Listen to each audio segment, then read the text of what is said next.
ओम शांति। आज मीठे मीठे शिव बाबा ब्रह्मा के तन द्वारा कहते हैं, मीठे मीठे बच्चे बाबा कहते हैं कि हमें बाबा सिखाते हैं।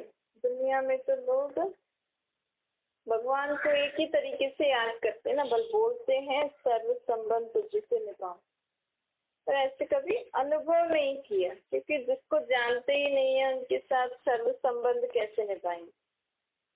तो बाबा ने आकर हमें अपनी पहचान दी, खुद की भी पहचान दी, तो अब हम बाबा से सर्व संबंध निभा सकते हैं, सर्व संबंधों का सुख ले सकते हैं। बाबा को कभी अपना, अगर कोई दिल की बात कहनी हो तो बाबा को अपना बाप बना लीजिए। जैसे माँ बाप के रूप में भगवान को याद बात करनी हो तो उनको बाप बना लीजिए, माँ बना लीजिए। कभी उनको अपना फ्रेंड बना लीजिए, कभी उनको कभी आपका कोई स्वभाव संस्कार या कोई आदत आपको सुधारनी है, कोई विकार से आपको मुक्ति चाहिए, तो शिव को सर्जन के रूप में याद कर लीजिए बाबा को। तो बाबा सर्जन है ना, बाबा अभी आत्माओं का ट्रीटमेंट करने आए हैं, आत्माओं को निरोगी बनाने आए हैं। आत्मा निरोगी बनती है तो ही तो देह निरोगी बनता है ना। तो आत्माओं को रोगों से मुक्त करने के लिए बाबा आए, जिससे उसका देह भी तंदुरुस्त हो जाएगा। सत्य में आत्मा और शरीर दोनों निरोगी होते। तो बाबा को ऐसे हर, अगर आप दिन में भी जब काम करते हो तो उस समय भी बाबा को आप अलग अलग संबंध की याद करते हो, कर सकते हो। बाबा कहते हैं मैं धोबी भी बनता हूँ, आप मुझे साफ सफाई करते हो, उस समय मुझे हेल्पर भी मांग सकते हो, खाना बना रहे हो उस समय भी मुझे याद कर सकते हो। उस संबंध से ऐसे आप अगर कहीं जॉब करते हो तो वहाँ पे भी आप मुझे उस स्थिति से याद कर सकते हो। मतलब भगवान को है ना, अलग अलग संबंधों से आप अनुभव करो, क्योंकि संबंध आत्मा ही निभाती है, देह नहीं निभाती। आत्मा देह के साथ निभाती है। अगर किसी ने देह त्याग दिया, किसी आत्मा ने, तो क्या हुआ? आत्मा तो नहीं मरी, लेकिन वो आत्मा जो देह के साथ संबंध आपके साथ निभा रही थी ना, वो संबंध खत्म हो गए। अब वही आत्मा आपके कांटेक्ट में आगे भी आ सकती है, लेकिन संबंध बदली हो जाएगा बस। तो मुख्य तो आत्मा संबंध निभाती है ना। ये संबंध की फीलिंग, ये संबंध में ऐसी फीलिंग आती है, आप इनके फादर हो तो आपकी ये ड्यूटीज हैं। मतलब कोई फादर नहीं भी है लेकिन वो ड्यूटीज निभा रहे हैं, वो तो हम कहते हैं जैसे इसका बाप है, जैसे इसकी माँ है। तो देह से कुछ नहीं होता है, बस वो देह द्वारा हमें जन्म मिलता है, देह द्वारा शरीर मिलता है, लेकिन संबंध तो आत्मा निभा रही है ना। हम कहते हैं मैं माँ हूँ, मैंने इतना दर्द सहकर इतना ये किया वो किया। हाँ, वो अलग बात है कि आपकी आत्मा ने दर्द सा हमें शरीर दिया, बच्चों को देह दी, लेकिन जो आप माँ की फीलिंग अगर आप उसको नहीं दे पा रहे हो तो आपने देह दे के क्या, बस देह ही तो दी, लेकिन माँ की फीलिंग थोड़ी दी। माँ जैसे टेक केयर थोड़ी करी, फादर जैसे टेक केयर आप दे ही नहीं पा रहे हो, तो सिर्फ आप देह देने वाले हो गए, आप माँ बाप नहीं कहलाओगे। ऐसे बोलते हैं ना कभी कभी कि आप माँ बाप कहने के लिए हो लेकिन आप वो ड्यूटीज नहीं निभा रहे हो, तो लोग बच्चे बोल भी देते। तो ये समझना चाहिए कि देह देने से कोई माँ बाप नहीं बन जाता, लेकिन वो उस रीति, वो उसकी रिस्पॉन्सिबिलिटी जो होती है ना माँ बाप की, माँ के कब कहलाती है, जब वो माँ जैसी ड्यूटीज फॉलो करे ना, उस वैसी पालना दे बच्चों को। बाप कैसे कब बनता है, जब वो जिम्मेवारी ले बच्चों की, वैसे उनको पालना दे। तो ये आत्मा करती है। तो बाबा कह रहे कि मैं भी तो आत्मा हूँ ना, मेरे पास देह नहीं है, लेकिन मैं सर्व संबंधों का सुख आपको दे सकता हूँ। इस रीति बाबा हमें क्यों कह रहे हैं आप अलग अलग रीति मुझे याद करो, क्योंकि आपको हम जब बाबा को अलग अलग संबंधों से याद करेंगे ना, तो बाबा वो संबंध निभाने का तरीका हमें सिखाते हैं। क्योंकि आज कहने में तो मैं फलाने की माँ, बाप हूँ, बहन हूँ, भाई हूँ, पति हूँ, पत्नी हूँ, लेकिन वो संबंध कैसे निभाया जाता है ताकि हमारे जीवन में सुख शांति आए, वो नहीं आता। सिर्फ नाम के संबंध रह गए, लेकिन इससे क्या बढ़ा है? स्वार्थ।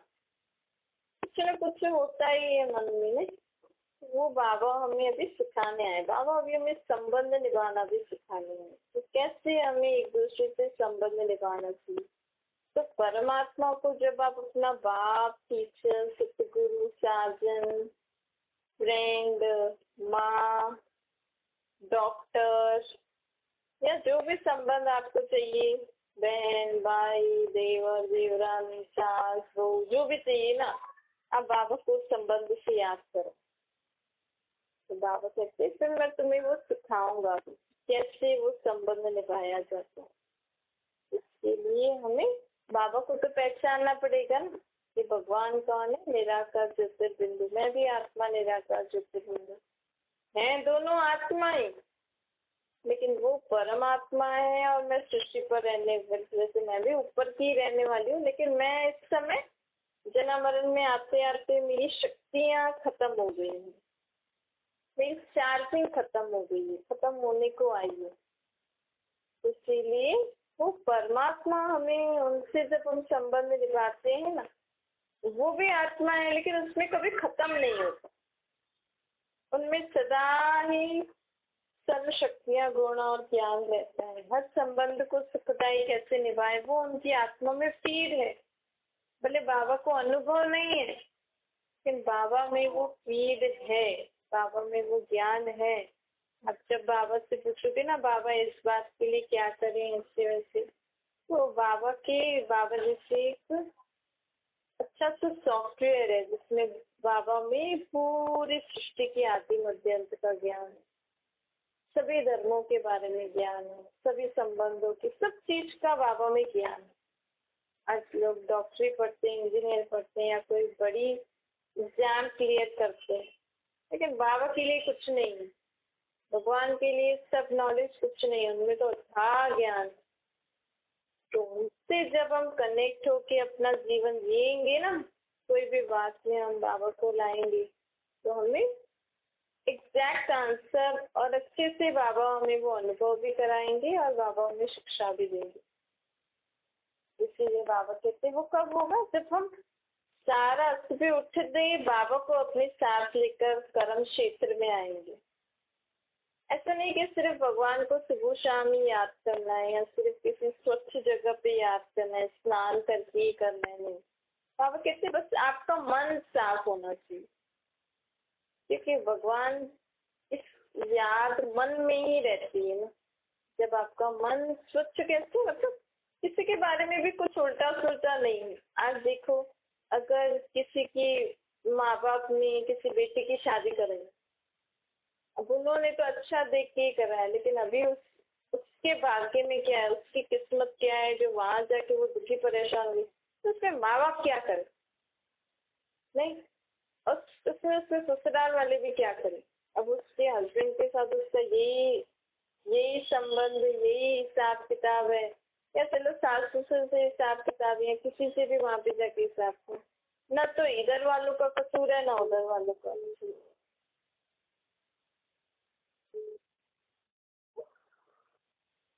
तो बाबा कहते हैं ये समझना चाहिए कि मैं एक आत्मा हूँ ना, मुझे सिर्फ उन्होंने शरीर दिया, देह दी, उसके बाद तो उन्होंने जो भी माँ बाप का था वो उन्होंने सब किया।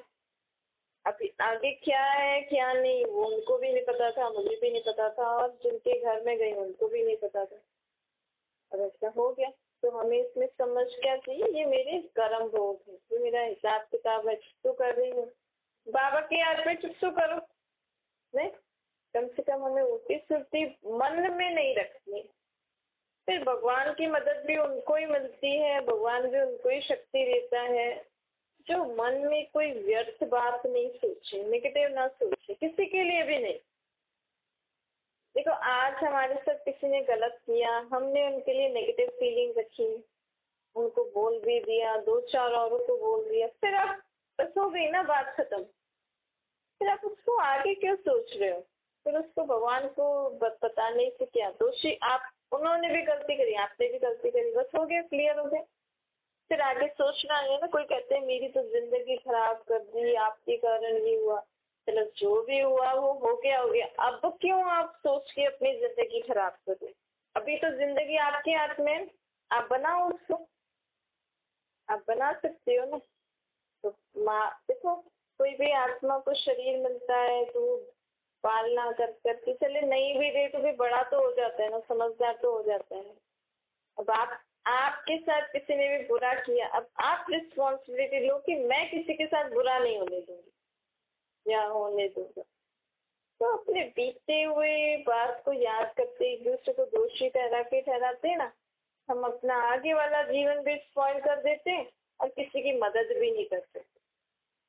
तो आपने जन्म लिया, कम से कम किसी की हेल्प तो करो। आपके साथ कुछ हुआ, चलो वो तो हो गया, हो गया, लेकिन हम औरों की तो हेल्प करें ना। क्योंकि मनुष्य आत्मा दुनिया में आई क्यों? इतना शरीर लिया, पाल, इतना बड़ा किया, कम से कम कुछ तो अच्छा काम करे ना भाई। आपके माँ बाप ने गलत किया, आपके पति ने गलत किया, आपके ससुराल वालों ने गलत किया, आप तो अच्छा करो। आप क्यों उनके जैसे बुरा करो? तो ऐसे ही और भी कई बातें आती हैं जो हम एक दूसरे को दोषी ठहराते हैं। लेकिन अब बाबा हमें कह रहे हैं कि समझो कि आत्मा में ही हिसाब किताब होता है। आत्मा के कर्मों का हिसाब किताब आत्मा चुप तो करती रहती है। आज एक शरीर छोड़ के दूसरा ले रहे हैं, तीसरा ले रहे हैं, क्या कर रहे हैं? ये आत्मा अपना हिसाब किताब चुप तो कर रही है। तो हम जब ये बात समझ में आ गई, अगर हमें, चलो पहले तो नहीं थी, लेकिन पहले भी अगर लोग बोलते भी थे ना, समझते भी थे, लेकिन धारणा करने के लिए शक्ति बाबा अभी दे रहे हैं। बाबा की याद में हमें ये समझना है कि बाबा मुझे शक्ति दे रहे हैं कि हाँ, मैं इस बात को समझ रही हूँ कि मेरा हिसाब किताब है, तो मुझे किसी को ब्लेम नहीं करना। तो सारा दिन हमारा मन स्वच्छ रहेगा ना, तभी ही बाबा की याद उस मन में सदा रहेगी, और तभी ही हम बाबा को हर संबंध से, जब जिस भी संबंध की जरूरत होगी ना, उस संबंध से बाबा को याद करके वो अनुभव कर सकेंगे कि हाँ, बाबा भाई, बाबा बाप में, बाबा भाई बहन, बाबा पति मेरे साथ, बाबा डॉक्टर मेरे साथ है, बाबा टीचर मेरे साथ। ये अनुभव कब होगा हमें? जब हमारा मन स्वच्छ रहेगा। क्योंकि भगवान के पास शरीर नहीं है ना, तो आत्मा और परमात्मा का कनेक्शन कब जुड़ता है? जब मन जुड़ जाता है, जब मन की सोच एक हो जाती है ना, तो आप परमात्मा से कनेक्ट हो गए। तो मन में अगर और कोई विचार होंगे, किसी और के लिए विचार होंगे नेगेटिव, तो उस मन में परमात्मा विराज, उनकी याद ठहर ही नहीं सकेगी। और बाबा आपको उस रीति आपसे कनेक्ट भी नहीं होंगे, क्योंकि बाबा तो पावर है ना बाबा में। आप मन में किसी के लिए गलत सोच रहे हो, बाबा आपको, बाबा की पावर अगर आपको मिल गई और वो जो आपने गलत सोचा वो प्रैक्टिकल हो गया, तो किसी और का नुकसान हो जाएगा ना।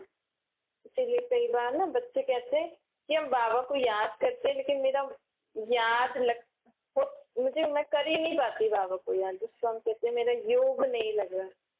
योग मतलब हम बाबा को जब याद करते हैं ना, तो अगर ऐसा लगता है कि मैं बाबा को याद, सुबह सुबह उठी हूँ, मैं अमृत वेले बाबा को याद कर रही हूँ, लेकिन मेरा बाबा से कनेक्शन नहीं जुड़ रहा है, बाबा को याद नहीं आ रही, तो मतलब आपके मन में किसी न किसी के लिए नेगेटिव विचार है। आप उसको चेक करो। अगर कुछ समझ में नहीं आ रहा है तो बाबा सॉरी, मैंने अगर किसी के लिए गलत सोचा हो या मुझसे कोई भूल हो गई हो, तो बाबा सॉरी, आप आ जाओ, अब मुझे आपकी याद आ रही है। ऐसे करके ना कई बार हमारे मन में ऐसे विचार आ भी जाते हैं, बोल भी देते हैं जो हमें याद नहीं रहता है, लेकिन जिसके कारण मन में अशुद्धि होती है ना, तो बाबा की याद नहीं ठहरती। तो हम कितना देर भी बैठे, लेकिन वो कनेक्शन नहीं जुड़ता है।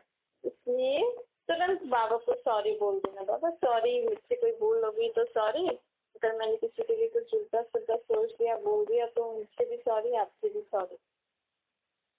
फिर आगे से ध्यान रखना, ये बहुत जरूरी है, हमें मन को सदा स्वच्छ रखना है, सदा शुभकामना करनी है।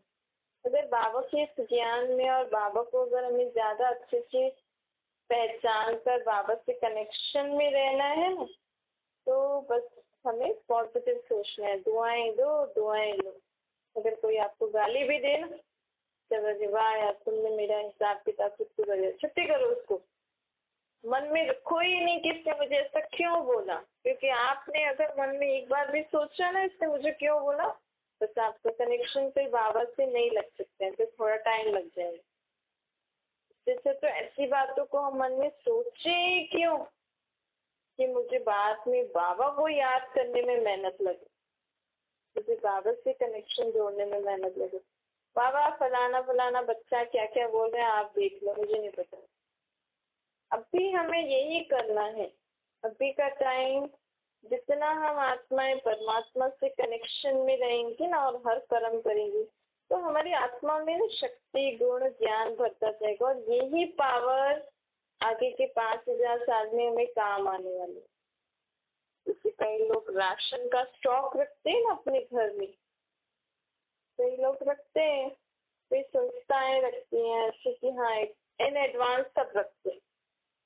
ऐसे आगे के नेक्स्ट जो नया चक्कर शुरू होने वाला है सबसे त्रेता द्वापर कलयुग, इस पूरे चक्कर में हम फिर से परमात्मा से नहीं मिलेंगे, फिर 5,000 साल फिर बाद मिलेंगे। तो अभी जो हम अपने को आत्मा समझ के बाबा को याद करते हैं ना हर कर्म करते कितने, तो उससे क्या होता है हमारी आत्मा में पावर भरती जाती है। वो पावर आपको महसूस होगी जब आप में लेवल ऑफ हैप्पीनेस बढ़ता जाएगा, आप में लाइटनेस आती जाएगी। आप पहले जो फ्रस्ट्रेट होते थे, टेंशन में आते थे, या वो कम होता जाएगा आपका। आपकी लाइफ में आपको आप ही इम्प्रूवमेंट दिखेगा। आप ऐसे नहीं सोचो कि हाँ मैं बाबा को याद कर रही हूँ मुझ में क्या परिवर्तन आए, वो दिखेगा कब, वो आपके स्वभाव संस्कार में परिवर्तन आता जाता है। आप पहले बहुत छोटी छोटी बातों को बहुत हेवी में लेते थे, बहुत हाय सुन के अरे मुझे इसने ऐसा क्यों बोला, मेरे साथ क्यों किया ये, वो सब सोचना करना ये सब लाइट होता जाएगा। अगर आपको कोई गाली भी दे के जाएगा ना तो आप बोलोगे ठीक है बोल दिया तो बोल दिया, छोड़ो मैं ऐसी थोड़ी हूँ, छोड़ो। और ये आप उसको दुआएं दोगे और ये आप उसके लिए प्रे करोगे कि ये भी अच्छी बातों से मुक्त हो जाए।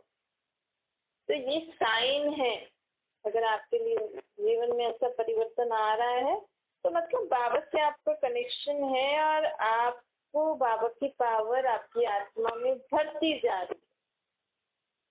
बाबा भी नहीं दिख रहे हैं, आत्मा भी नहीं दिख रहे हैं, हम चेक कैसे करें कि हम जिस रीति बाबा को याद कर रहे हैं वो सही है या नहीं है, बाबा की पावर मुझे मिल रही है नहीं मिल रही। वो इस रीति से आपके जीवन में खुशी आती जाएगी, हल्कापन आता जाएगा। तो ऐसा हो रहा है मतलब आपको बाबा की पावर मिल रही है। और कई बार हमें बाबा की मदद का भी अनुभव होता है जीवन में कि हाँ बाबा को मैंने बोला तो बाबा ने मेरी मदद की।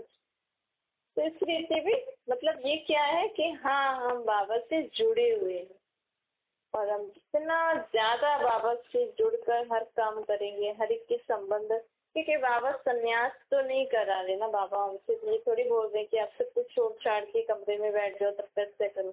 बाबा तो कहते हैं जितना आप कर्म करते हुए मुझे याद करोगे ना, कर्म योगी बनोगे, उतना आप में फर्क आता जाएगा। क्योंकि कर्मयोगी अर्थात कर्म करते बाबा के साथ हम करें, मन में बाबा की याद हो और हम हाथों से कर्म कर रहे हैं, मन बुद्धि बाबा के साथ है, तो उससे क्या होता है और ही जल्दी हमारा, क्योंकि हर काम करते करते बाबा की याद में, तो कहीं किसी काम में, कभी किसी संबंध व्यवहार में, कभी बोल में कुछ उल्टा सुल्टा भी है हमारे अंदर, तो वो बाबा की याद से परिवर्तन होता जाता है। कभी हमारे बोलने में ऊंच नीच हो लेकिन मैं बाबा की याद में हूँ तो वो बोल भी अच्छे निकलते हैं। फिर हमें समझ में आता है कि मैं तो पहले ऐसा रूड बोलती थी, ऐसा कड़वा बोलती थी, कोई मुझे बोलता था तो मैं फटाक से जवाब देती थी। लेकिन अब बाबा की याद में थे ना तो रुक गए, वो रुक जाता है। और जितना बाबा की याद में आप शक्तियों को आह्वान करोगे ना, कभी आपको उदासी हो रही है तो ये सोचो मैं खुश आत्मा हूँ, सदा उमंग उत्साह में रहने वाली आत्मा हूँ। कभी आपका मन में बहुत वेस्ट थॉट चल रहे हैं तो कंट्रोलिंग पावर को यूज करो। मैं मन के थॉट्स को कंट्रोल करने वाली आत्मा हूँ, मुझमें कंट्रोलिंग पावर है, मुझमें रूलिंग पावर है। इस रीति शक्ति और गुणों को यूज करो। तो कहते हैं यूज करना। हम कहते हैं कि मुझे तो थोड़ी थोड़ी बात में टेंशन हो जाती है, गुस्सा हो जाता है, अब ये शब्द नहीं बोलो। ये सारे मेरे नेचर नहीं है, ये रावण की नेचर है, ये सब मैंने उनको दे दिए। अब कोई भी छोटी छोटी बात होती है तो उसको बाबा बाबा को देकर खत्म करने का तरीका है मेरे को। मैं तो बस स्टॉप लगा देती हूँ, कोई बात है ही नहीं, सब अच्छा है, मैं भी अच्छी हूँ, सभी अच्छे, जो भी जो कर रहे हैं गलत भी कर रहे हैं, सब अच्छे हो जाएंगे। ऐसे ऐसे करके अपने थॉट्स को हमें परिवर्तन करते रहना है। इसी रीति से हम परिवर्तन होते जाएंगे और स्व परिवर्तन से ही और लोग भी परिवर्तन होंगे, दुनिया भी परिवर्तन। आपके लिए दुनिया, जो भी आपका छोटा सा संसार आपको दिखता है, आपकी फैमिली वगैरह, आपका ये पूरा संसार बदल जाएगा अगर आप खुद को परिवर्तन कर लोगे। और तो हो वो उनके ऊपर है, लेकिन पहले मुझे परिवर्तन होके औरों को परिवर्तन करना, ये लक्ष्य रखना है अब हमें। क्योंकि बाबा हमें मिला है ना, बाबा हमारे साथ है, हमारे साथ परम शक्ति है। तो आप परम शक्ति के साथ रहोगे तो ऑटोमेटिकली वो शक्ति औरों तक भी जाएगी, तो और भी परिवर्तन होते जाएंगे। लेकिन मुझे पहले स्व पे अटेंशन देके स्व को परिवर्तन करना है। मुझे अपनी लाइफ को हैप्पी लाइफ बनाना है, हैप्पी लाइफ, ये उद्देश्य है। बाबा के ज्ञान का उद्देश्य ये है कि आपके जीवन में सुख शांति खुशी है। फिर आपको बाबा के ज्ञान के बाद बाबा को याद करने से आपके जीवन में सुख शांति खुशियाँ आ रही हैं, मतलब आप बाबा से कनेक्टेड हो, आप बाबा के ज्ञान को ठीक रीति से यूज कर रहे हैं। लेकिन कई बार ऐसे होता है कि हम बाबा की किसी श्रीमत को बात को पालन करें लेकिन सामने वाले खुश नहीं हो रहे, उनको नहीं देखो, पहले मुझे खुश, मैं अंदर से खुश हूँ। जो भी बाबा की बात को धारण करके बाबा को याद करके मैं आत्मा खुश हूँ, मुझे अपने जीवन में कोई प्रॉब्लम है, पहले मुझे खुश होना है।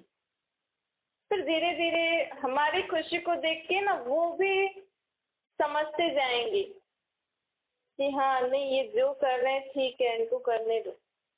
कई बार होता है ना बाबा का जो बच्चे और जो रूल्स होते हैं ना, जब हम बाबा के पक्के बच्चे बनते जाते हैं ना, तो बाबा की हर रूल्स एंड रेगुलेशन को फॉलो करने लग जाते हैं। फिर हम जैसे बहुत अच्छे से सॉफ्ट नेचर और ऐसे मतलब अलग ही हो जाते हैं। मतलब ऐसे लगता है कि पुराने जो स्वभाव संस्कार थे वो खत्म होते जाते हैं, तो एक तरीके से हमारा जीवन नया हो जाता है। तो कई लोग उस नए जीवन को एक्सेप्ट करते हैं, कई नहीं कर पाते। सोचते हैं आप पहले तो इतनी मस्ती करते थे हमारे साथ, इतना खेलते मजाक आदि करते थे, लेकिन अब बाबा कहते हैं मजाक भी वो अच्छा जिससे फायदा हो, कुछ नॉलेज वाला मजाक हो तो है, इसीलिए अब हम नहीं करते। तो ऐसे ऐसे जो बाबा की और जो धारणाएं हम धारण करते जाते हैं ना, तो कई लोगों को अच्छा नहीं लगता, वो बोलते क्या आप सारा दिन यही करते रहते। लेकिन अगर हम मन से खुश हैं, हम अगर मैं आत्मा खुश हूँ ना, तो मेरी खुशी को देख के धीरे धीरे वो भी खुश हो जाते हैं, बोलते कि नहीं आप जो करते हो करो भले, तो हमें अच्छा लगता है आप खुश हो। तो पहले मुझे खुश होना है, ये उद्देश्य है इस ज्ञान का। अच्छा मीठे मीठे से प्यारे बच्चों प्रति माता पिता बाप दादा का याद प्यार और गुड मॉर्निंग। रूहानी बाप की हम सभी रूहानी बच्चों को नमस्ते। हमारी भी रूहानी माता पिता बाप दादा को याद प्यार गुड मॉर्निंग दो नमस्ते। वरदान है भिन्न भिन्न स्थितियों के आसन पर एकाग्र हो बैठने वाले राजयोगी स्वराज्याधिकारी बने। राजयोगी बच्चे के लिए भिन्न भिन्न स्थितियां ही आसन है। कई लोग बोलते हैं ना, जो लोग योग अभ्यास करते हैं, जिससे हमने कि पहले सन्यासी जो थे वो जंगलों में तप करते थे, अलग अलग पोज में बैठ के तप करते थे। तो बाबा कहते हैं आप शरीर को कैसे भी रखो, जिससे आपका शरीर कंफर्टेबल रह सके। आपको कमर में प्रॉब्लम हो रही तो आप टेका लगा के बैठ सकते हो। अगर आप ज्यादा देर बैठ नहीं सकते तो लेट के करो, जैसा भी आए आप करो, लेकिन आंखें बंद नहीं होनी चाहिए। दूसरा बाबा कहते हैं यहाँ पे जो मैटर करता है ना बाबा को याद करने का, वो है हमारे मन बुद्धि की स्थिति। बाबा हमें क्या कहते हैं, कभी आप मुझे सर्व संबंधों से याद करो, भले लेते ही हो, लेकिन बाबा को हमें बाप से संबंध, टीचर, सतगुरु, फ्रेंड, साधु, जो संबंध आपको अच्छा लगता है उस संबंध से बाबा को याद करके उनसे बातें करो। कभी आप बाबा जो हमें ज्ञान की बातें सुनाते हैं वो बाबा से रूह रेहान करो। बाबा कहते हैं कभी हमारे अंदर जो देह, ये हड्डी मांस का जो देह है ना, इसके अंदर एक लाइट का शरीर है जिसको हम फरिश्ता कहते हैं। मतलब जब हमारी सोच अच्छी होती है ना सभी के लिए दुआओं वाली, तो हम फरिश्ता कहलाते हैं उस लाइट के बॉडी के साथ। अगर मेरी सोच अच्छी नहीं है तो उस लाइट के बॉडी के साथ मैं इवल सोल कहलाऊंगी, बुरी आत्मा। तो बाबा कहते हैं आप कभी अपनी लाइट की बॉडी के साथ सभी के लिए दुआएं करो, इस रीति मुझे याद करो। कभी आप बहुत प्यार से एकदम परमात्मा के प्यार में लवलीन होकर, ये बाबा थैंक यू, आपने मुझे बहुत कुछ दिया, आप आ गए, इस लवलीन स्थिति में स्थितों की याद करो। तो ये भिन्न भिन्न मन और बुद्धि की स्थितियां हैं। ये मन अलग अलग रीति से परमात्मा की याद में रहे, तो परमात्मा की याद में रहना ही राजयोगी है। इसके लिए मन बुद्धि को भी कंट्रोल में रखना है ना, इसके लिए हमें स्वराज्याधिकारी भी बनना है। जितने आत्मा अपनी मन और बुद्धि को कंट्रोल में रखकर बाबा से अलग अलग तरीके से मिलन मनाऊं, बाबा से प्राप्ति करूं, तो उसको कहते हैं राजयोगी स्वराज्याधिकारी। तो अभी हमें इस तरीके से बाबा की कनेक्शन हो। कभी बाबा को पत्र लिखो, कभी बाबा को आप अपने, बाबा हम कहते हैं ना तन मन धन तेरा है, तो कभी बाबा को अपने तन के बारे में बताओ, मन के बारे में बताओ, अपने घर में रहने वाली आत्माओं के बारे में बताओ। इस रीति से बाबा की कनेक्शन, अलग अलग तरीके से हमें बाबा के कनेक्शन में जोड़ना है। स्लोगन है वफादार वह है जिसे संकल्प में भी कोई देहदारी आकर्षित न करे। देहदारी के संबंध में आना है, लेकिन हम बाबा को जब याद करें ना और उनसे काम भी जब हम करते हैं उनके साथ, तो उनके आकर्षण में नहीं आना। हमें ये भी आत्मा है, मैं भी आत्मा हूँ, हम दोनों अभी इस संबंध से दुनिया में पार बजा रहे हैं। याद बुद्धि मेरी, मन बुद्धि मेरा बाबा में लगा रहे, और कर्म में भले देहदारी के साथ करो। उनके आकर्षण में मेरा, उनकी देह में मेरा आकर्षण नहीं है। नहीं मेरी बेटी, मेरा बेटा, मेरा पति, मेरा भाई, ऐसे नहीं। सब आत्मा, मन में ऐसे ही होना चाहिए, सब आत्मा मेरा भाई है, हम सब बाबा के बच्चे, वो वफादार आत्मा है।